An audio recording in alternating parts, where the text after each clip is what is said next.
Each of us are different size, and each of us might have a different spine problem, whether it's opening up the disc space more, whether it's correcting a slipped vertebrae or a hunchback deformity. It's called aprevo, and it's made by a company called Carl's Med. So this implant allows us to custom fit each person's individual anatomy. It's allowing us to give patient-specific implant instead of off-the-shelf implant.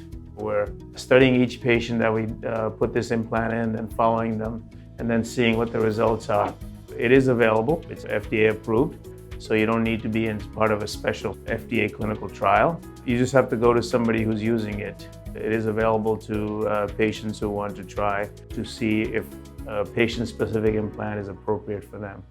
Let's say a patient comes in and they have a particular problem. We get an X-ray, CAT scan, and MRI, and then we decide whether this particular patient can have a patient-specific implant or whether it's beneficial for them to have it. So what we do is we send the images to the company, and they form a plan, and they come up with 3 implants, one that they think is the right one size bigger and one size smaller. And when we do the surgery, we now have 3 different implants that we can put in. Most patients, the implants that are available do a very good job, but there are certain cases, certain deformities, and certain abnormalities that this will be a better implant. You can custom fit it to correct exactly how much you want to correct the deformity.